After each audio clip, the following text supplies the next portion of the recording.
Nikdy sa nenechaj ovládať troma vecami. Tou prvou sú ľudia. 99% ľudí žije v totálnom egoizme.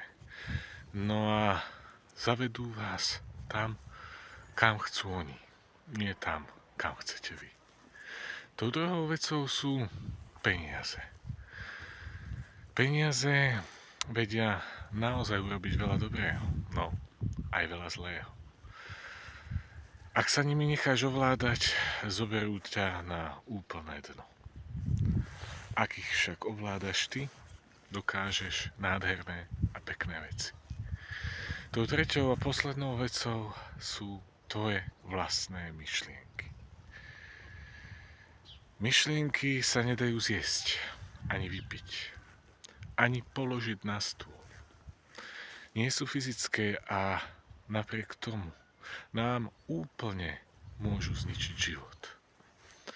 Ak sa necháme ovládať myšlienkami, zabudneme, kto sme, pretože väčšina našich myšlienok ani nie sú naše.